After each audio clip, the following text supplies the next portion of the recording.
Moi sont la richesse et la gloire. Avec qui sont la richesse et la gloire? Avec moi la sagesse. La richesse est la chose qu'on utilise pour aider les veuves et les orphelins. Je vous ai dit le dimanche dernier qu'un cas social n'est pas un cas social. Donc celui qui cherche à aider les veuves, c'est quelqu'un qui cherche à devenir riche. On ne peut pas vouloir faire le ministère de la libéralité en étant limité. Ce n'est pas possible.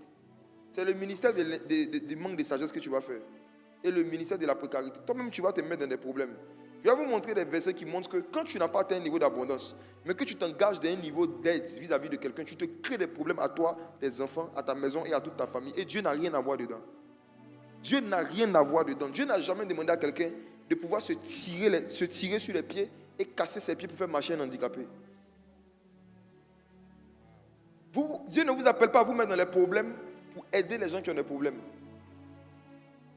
C'est le manque de sagesse qui crée le manque de richesse. La sagesse dit, avec moi sont la richesse, la gloire, les biens durables et la justice. La richesse, les biens durables, c'est avec la sagesse. Ce n'est pas les diplômes. Je dis la sagesse. Beaucoup de gens sont diplômés, mais ils se plaignent qu'il n'y a pas de travail en Côte d'Ivoire. Ils ne sont pas sages. Ils sont pas sages. C'est le manque de sagesse qui crée le manque d'argent. Chaque fois que tu ne sais pas quoi faire pour avoir une source de revenus supplémentaire ou nouvelle, c'est parce que tu as besoin de sagesse. Oui. Tu as besoin de sagesse. Tu as besoin de sagesse. Tu dois dire, apportez-moi une épée. Me séparer de la galère. Apportez-moi une épée. Regardez la suite, verset 19. Mon fruit est meilleur que l'or, que l'or pur, et mon produit est préférable à l'argent. Tu vois ce que la sagesse dit? La sagesse dit, mon produit, ce que moi je produis, c'est mieux que l'argent. Donc en donnant, choisis entre donner juste de l'argent à des veuves et des orphelins, et puis leur donner la sagesse, qu'est-ce qui est mieux? Le produit de la sagesse, ce que la sagesse va produire dans la vie des veuves et des orphelins est mieux que l'argent. Ce que la sagesse va produire dans leur vie sera mieux que ce qu'une somme d'argent va produire. L'argent, quand tu bouffes, ça finit. La sagesse, quand tu l'utilises, ça se renouvelle.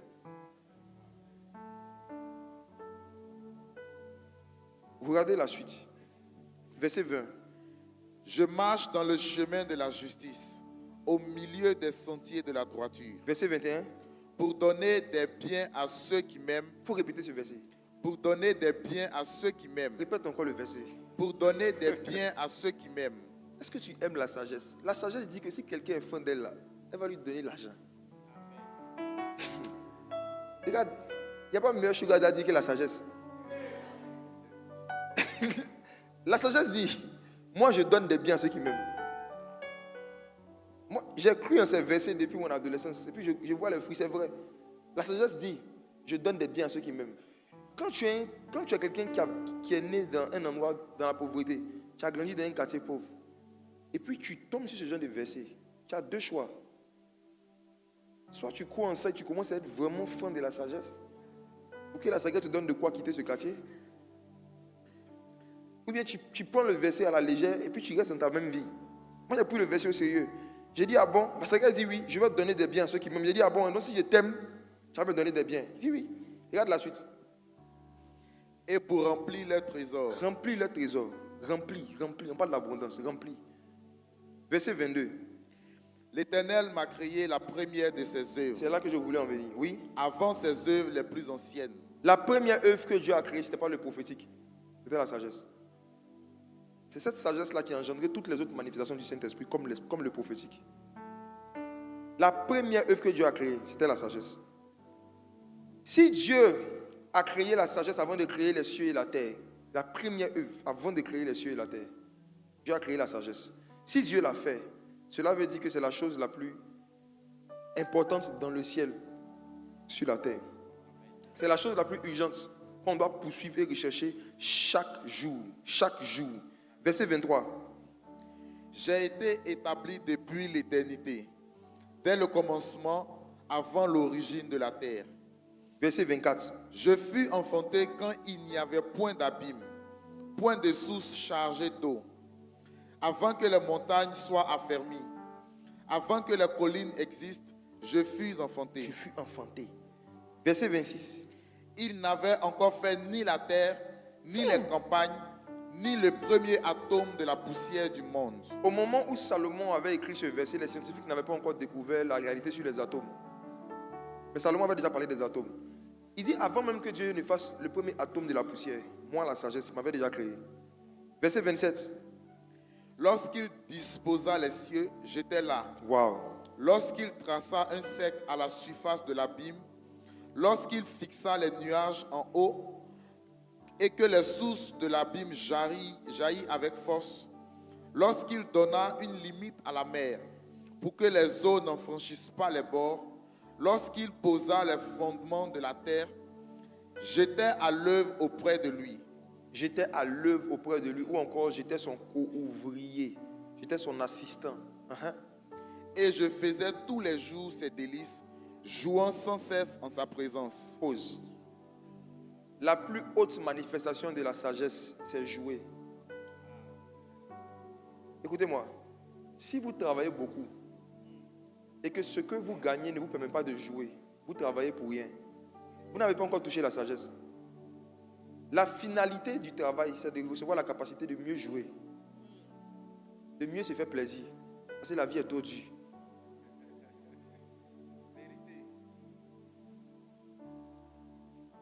Un jour, on fera un enseignement sur jouer dans sa présence. Il y a des gens qui ne peuvent pas se réjouir et qui ne peuvent pas jouer dans la présence de Dieu à cause d'un certain nombre de problèmes qui les accablent. La parole de sagesse peut venir les décharger de ces problèmes pour qu'ils puissent jouer dans sa présence. Mes frères et sœurs, on a vu que Salomon a utilisé cette sagesse et il a tranché une affaire. Pourquoi il a dit de prendre une épée et de découper l'enfant en deux? Quand il a dit apportez-moi une épée, il a eu une inspiration. L'inspiration, c'est quoi? C'est qu'une vraie mère, la vraie mère, elle préfère être privée de son enfant plutôt que le voir mourir. Elle préfère ne pas avoir l'enfant avec elle et voir l'enfant être élevé par quelqu'un d'autre plutôt que voir cet enfant mourir parce qu'elle voulait à tout prix le garder avec elle. Et là, je vais parler à certaines mamans qui n'ont pas les moyens de s'occuper de leurs enfants. Des gens vous proposent de les prendre, de s'occuper d'eux. Mais tu dis non, je ne veux pas, je préfère qu'il reste avec moi. Mais quand il reste avec toi, il n'arrive pas à manger convenablement. Quand il reste avec toi, tu n'arrives pas à payer sa scolarité. Quelqu'un t'a proposé de le prendre pour pouvoir payer sa scolarité, le faire manger normalement, lui donner une meilleure vie. Tu refuses. Tu n'as pas un cœur de mère, tu es égoïste. Ce n'est pas lui que tu aimes, c'est toi que tu aimes. Tu t'aimes, tu ne l'aimes pas. Tu t'aimes en l'enfant. C'est de l'égoïsme. Ça ressemble à de l'amour, mais ce n'est pas de l'amour. Le véritable amour dit, donnez même l'enfant à quelqu'un d'autre pourvu qu'il vive. Salomon savait que quelqu'un qui a le cœur de mère, elle préfère voir son enfant vivre loin d'elle plutôt que le regarder mourir à côté d'elle. J'ai rencontré dans un pays où j'étais allé une femme qui était venue m'expliquer des problèmes. Elle est veuve, elle avait plusieurs enfants. Et les enfants ne partaient pas à l'école. Donc elle était venue me voir pour demander si on pouvait l'aider à scolariser deux d'entre eux. Et j'ai commencé à lui poser des questions. Je vais vraiment parler de ça peut-être les prochaines fois.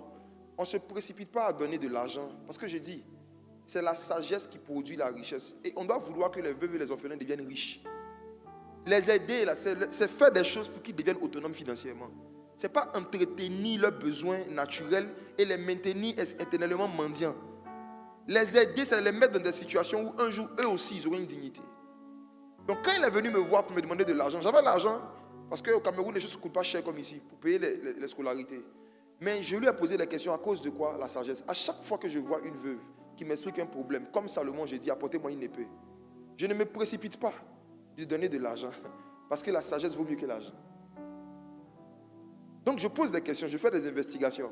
Je vous ai expliqué que dans Jacques chapitre 1, verset 27, la Bible dit que la vraie religion consiste à visiter. Et le mot visiter veut dire inspecter. Dans le grec, ça veut dire inspecter, ça veut dire poser des questions, examiner. On ne se précipite pas à donner de l'argent parce que l'argent n'est pas le besoin le plus urgent des gens. Quand je parle avec elle, je me rends compte que les parents de son défunt mari avaient proposé de prendre les deux enfants chez eux pour payer l'école et elle a refusé. Pourquoi? Parce qu'elle a dit qu'elle ne veut pas vivre loin d'eux. J'ai dit à la maman que, en fait, tu préfères sacrifier la scolarité des enfants pour répondre à ton besoin affectif, de les avoir près de toi, plutôt que sacrifier ton besoin affectif pour que les enfants puissent grandir dans leur éducation. Je leur ai dit, non, tu n'as pas besoin d'argent, tu as besoin de repentance. Tu as besoin de repentance. J'ai fait tout, je suis rentré en contact avec la famille. Et j'ai dit aux gens de la famille que la dame en question, moi voici le conseil que je lui ai donné. Vous devez prendre les enfants. Ils doivent fréquenter chez vous. Il y a beaucoup d'entre nous, nos parents ont habité chez les gens, ont fréquenté chez les gens, ils ne sont pas morts. Il y a beaucoup d'entre nous, nos parents, à une certaine époque, partaient chez des tuteurs, chez des personnes, ils fréquentaient dans d'autres villages, dans d'autres villes. Après, ils revenaient. Même quand les gens ont des enfants qui ont le bac, en général, ils vont dans les pays étrangers pour aller fréquenter. Les parents ne vont pas mourir. Arrivé à un moment, il faut arrêter. En général, c'est les mamans qui font ça. Non, chouchou va me manquer. Maman, Yano, Yano, ça veut moi, Yano. Regarde. Un moment là, ton affaire de Yano là, ça va tuer les opportunités. Ça va tuer les opportunités que l'enfant pouvait avoir de pouvoir grandir dans son éducation. La femme en question devant moi, elle a dit ok, quelqu'un a quitté le pays, je suis retourné en Côte d'Ivoire, elle a retourné sa veste encore derrière. Et malheureusement, les enfants ne sont pas allés à l'école parce qu'elle voulait les garder avec eux. Souvenez-vous de la mère de Moïse. Salomon a tiré sa sagesse aussi d'une histoire de la Bible. Pharaon avait demandé qu'on tue tous les enfants, autant de Moïse, les mâles. La mère de Moïse ne voulait pas que Moïse meure. Qu'est-ce qu'elle a fait? Elle a mis dans un panier, dans une hache, littéralement, c'est ce qui a écrit. Elle a mis Moïse dans une hache. C'est ce qui a écrit, dans une hache. Elle a mis sur l'eau, s'inspirant de l'histoire de Noé. Et puis, elle a laissé Moïse partir. Et Moïse était sauvé par l'eau. Voici pourquoi on l'appelait Moïse. Moïse, ça veut dire tirer de l'eau. C'est ce que ça veut dire. Mais la femme qui a récupéré Moïse et qui s'occupait d'elle, c'était une Africaine. C'était une étrangère. La mère de Moïse a préféré laisser son enfant à quelqu'un qui n'est même pas de la même famille qu'elle, à une étrangère, pour qu'elle lui donne une meilleure éducation. Parce qu'elle ne pouvait pas le faire. Salomon savait que si quelqu'un est vraiment une mère, si on demande qu'on tue l'avenir de l'enfant, la vraie mère va dire non, donnez à quelqu'un d'autre pourvu qu'il vive. Pour la vraie mère, le plus important, ce n'est pas la proximité.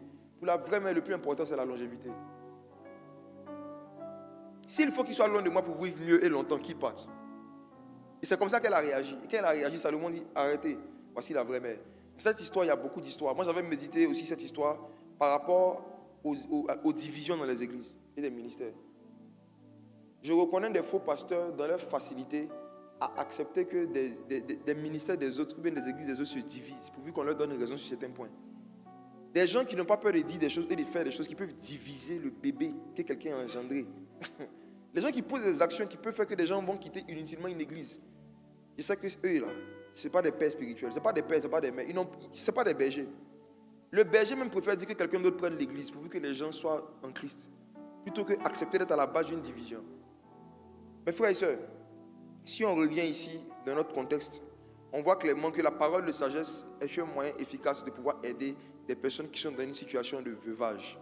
C'est par la parole de sagesse que cette femme a retrouvé son fils. Regardons une autre histoire. Au temps d'Élisée, 2 Rois chapitre 4. Et c'est là maintenant que je vais vraiment commencer à graisser la paresse. 2 Rois chapitre 4 verset 1. 2 Rois 4 verset 1. Une femme d'entre les femmes des fils des prophètes cria à Élisée en disant, « Ton serviteur, mon mari, est mort, et tu sais que ton serviteur craignait l'Éternel. Or, le créancier est venu pour prendre mes 2 enfants et en faire ses esclaves. » Élisée lui dit, « Que puis-je faire pour toi? Dis-moi, qu'as-tu à la maison? » Elle répondit, « Ta servante n'a rien du tout à la maison qu'un vase d'huile. » Et il dit, « Va demander au dehors des vases chez tous tes voisins, des vases vides, et n'en demande pas un petit nombre. » N'en demande pas un petit nombre, oui. « Quand tu seras rentré, tu fermeras la porte sur toi et sur tes enfants. Tu verseras dans tous ces vases et tu mettras de côté ceux qui seront pleins. » Alors elle le quitta. Elle ferma la porte sur elle et sur ses enfants. Il lui présentait les vases et elle versait. Lorsque les vases furent pleins, elle dit à son fils, « Présente-moi encore un vase. » Mais il lui répondit, « Il n'y a plus de vase. » Et l'huile s'arrêta. Amen. Amen. Il n'y a plus de vase et l'huile s'arrêta. Mes frères et sœurs, voici encore l'histoire d'une autre veuve qui était dans des problèmes. Elle avait une dette laissée par son défunt mari, comme ça arrive souvent jusqu'à aujourd'hui.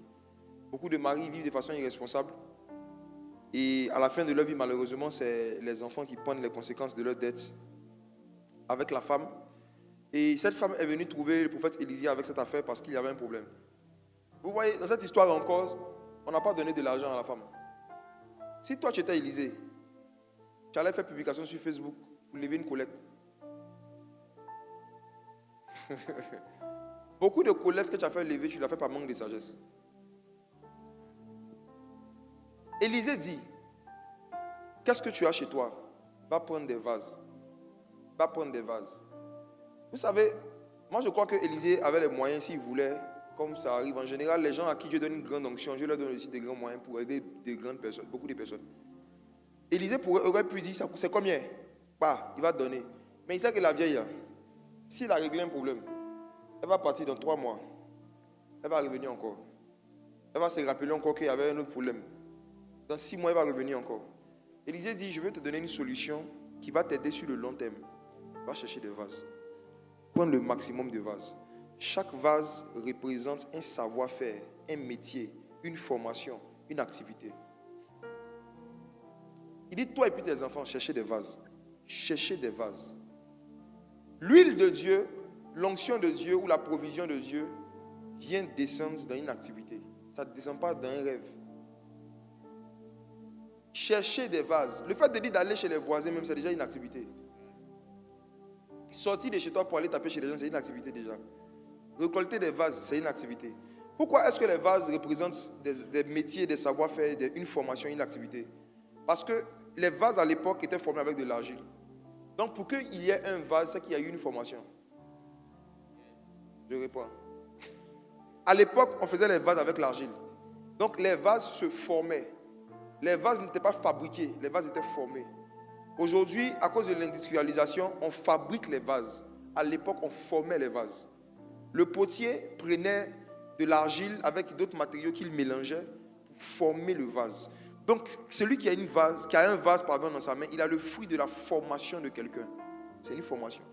Donc, quand Élisée dit à la veuve, va chercher des vases, il est en train de dire, va chercher des formations. Va chercher des formations. C'est comme ça qu'il va t'aider. C'est comme s'il lui disait, il faut aller regarder quelle filière tu veux faire. On paye. Il faut choisir un métier que tu veux apprendre, on va payer la formation. Parce que si tout de suite on t'a donné l'argent pour régler la dette de ton mari, tu vas te rappeler après qu'il y a ton papa aussi qui allait laisser une dette. Il dit, pour régler ça une fois pour toutes, cherche des vases. Vous savez, l'une des meilleures méthodes pour aider les veuves et les orphelins, c'est de leur apprendre des métiers, de leur donner du travail. De les pousser à aller chercher du travail, ou bien de leur donner du travail, ou de les pousser à faire une formation. La tristesse rend paresseux. La tristesse, lorsqu'elle atteint un certain niveau, ça tue dans les gens le désir de faire quelque chose. Et quand quelqu'un n'a plus le désir de faire quelque chose, et que chaque mois, toi tu décides de lui donner de l'argent gratuitement, tu es en train d'entretenir sa tristesse et sa paresse. La tristesse crée la paresse, et la paresse crée la mort. Il y a des gens qui ont tellement été blessés par le décès brusque de soit leur mari ou de leur père, qui n'ont plus la force de faire quelque chose dans la vie. Si tu veux bien les aider, tu dois les fortifier, les encourager à reprendre leur vie en main. Regardez ceci, 2 Thessaloniciens chapitre 3, verset 6 à 12. 2 Thessaloniciens chapitre 3, verset 6 à 12. 2 Thessaloniciens chapitre 3, verset 6 à 12. Nous vous recommandons, frères, au nom de notre Seigneur Jésus-Christ, de vous éloigner de tout frère qui vit dans le désordre, et non selon les instructions que vous avez reçues de nous. Alors, on va aller doucement. Vous savez, il faut qu'au fur et à mesure que vous grandissez en Christ, votre compréhension de ce qu'on appelle l'amour soit biblique. L'amour, là, ça ne consiste pas à rester proche de quelqu'un indépendamment de tout ce qu'il te fait. C'est pas ça qui est l'amour. Il y a des gens, il y a des profils clairs dans la Bible où la Bible dit qu'il faut t'éloigner d'eux. Il y a des profils là. La Bible dit aux chrétiens, éloignez-vous d'eux. Il y a des profils.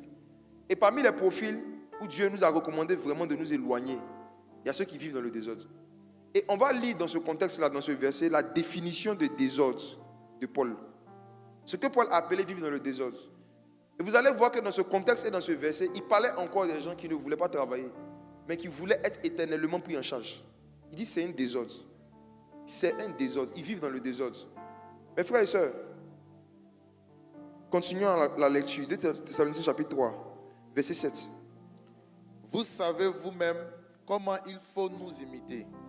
car nous n'avons pas vécu parmi vous dans le désordre. Il répète encore le mot désordre. Verset 8.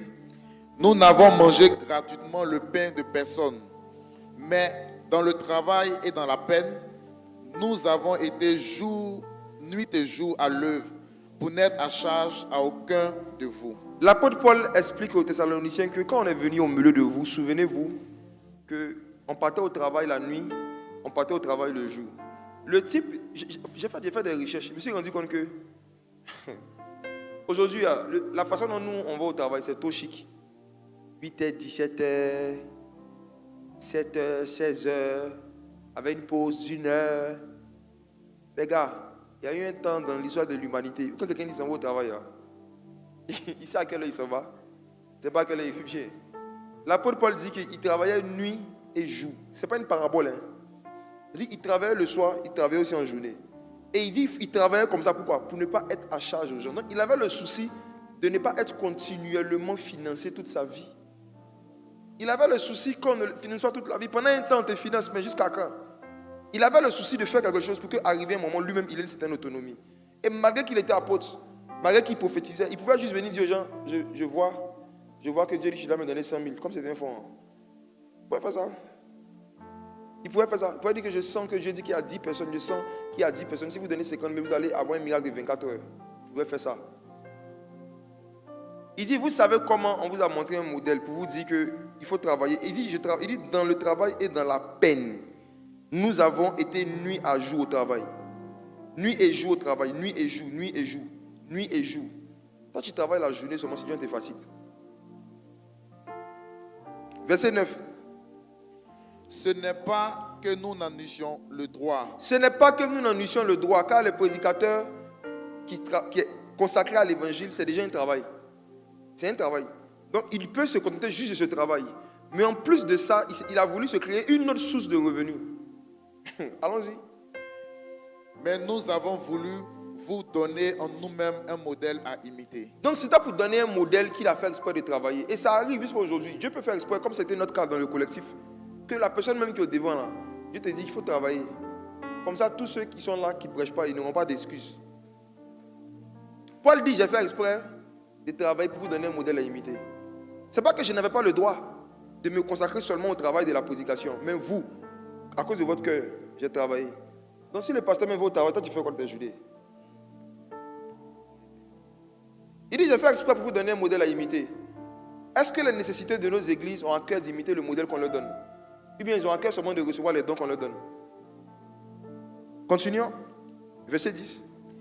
Car lorsque nous étions chez vous, nous vous disions expressément, Oui. si quelqu'un ne veut pas travailler, qu'il ne mange pas non plus. Ce verset-là, on doit l'encadrer. Moi, je crois qu'on doit encadrer le verset et puis mettre ça au devant de toutes les ONG chrétiennes.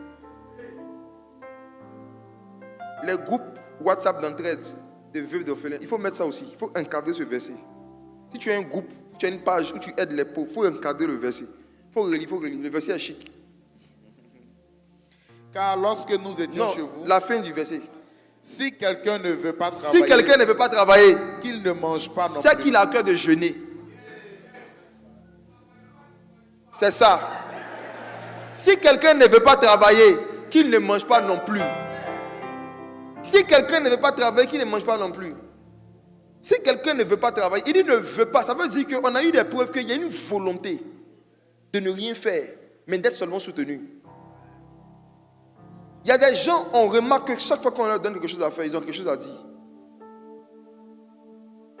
Il dit si quelqu'un a montré dans son comportement qu'il ne veut pas travailler, c'est qu'il a à cœur de jeûner, qu'il ne mange pas, il ne mange pas. Voici une partie de l'évangile qui n'est pas assez appliquée par ceux qui aiment faire l'œuvre sociale là. Vous financez, vous nourrissez régulièrement des gens qui ne veulent pas travailler. Et vous appelez ça faire l'œuvre de Dieu, c'est l'œuvre de la chair. Vous financez la paresse, vous financez la méchanceté. Les gens qui ne veulent rien faire, mais qui veulent seulement profiter des sacrifices des autres, ils sont méchants. Ils sont méchants. Donc quand tu es en train de continuer à leur donner, tu es en train de financer la méchanceté. C'est un esprit méchant que tu entretiens. Tu entretiens un esprit méchant. Si quelqu'un ne veut pas travailler, il n'a pas dit si quelqu'un ne trouve pas du travail. Il dit quelqu'un ne veut pas. Ça veut dire qu'il a montré dans son comportement que même quand on lui trouve du travail, il y a une volonté de ne rien faire. Il a toujours quelque chose à dire. Qui a déjà connu quelqu'un quoi? Au moins une fois. Et puis ces gens comme ça, ils parlent en langue. Hein. Ils prient beaucoup, oui. C'est des prières. Ils prient. Hein. Souvent même c'est à cause de la prière même qu'il dit qu'il ne peut pas aller travailler. Que Dieu lui met à cœur qu'il doit se mettre à la brèche pour la nation. On en a connu. J'en ai connu. Si quelqu'un ne veut pas travailler, qu'il ne mange pas. Verset 11. Nous apprenons cependant qu'il y a parmi vous quelques-uns qui vivent dans le désordre. Il répète le désordre pour la 3e fois. Qui ne travaillent pas, mais qui s'occupent des futilités. Écoutez-moi, je dis que je vais plus loin même que cette affaire de veuve. Vous tous qui êtes dans les familles, là, vos amis de l'église, vos frères et soeurs, là, demandez-leur ils font quoi de leur journée. Tous ceux et celles qui ne sont ni en formation, ni en activité, mais qui sont toujours en train de poster des versets, ils vivent dans le désordre. Ils vivent dans le désordre. Ils vivent dans le désordre. Que tu sois veuve, que tu sois orphelin, que tu sois jeune, que tu sois vieux, je dis, si tu n'es pas à la retraite, tu n'as pas l'âge de la retraite. Si tu n'as pas l'âge de la retraite, et que tu n'es pas en train d'apprendre un métier, tu n'es pas en train de chercher du travail, tu n'es pas en train de travailler, tout ce que tu fais, c'est le désordre, même si c'est la prière. C'est le désordre. Et vous, comme vous ne comprenez pas le don de libéralité, vous aussi, vous faites des dons en désordre. Vous faites des dons dans le désordre. Identifiez-les. C'est-à-dire aujourd'hui là, dans le groupe des aînés, chacun demande à son voisin, tu fais quoi dans la vie? Demande à ton voisin. Il faut lui demander, tu fais quoi dans la vie? Demande-lui en même temps. Tu fais quoi dans la vie?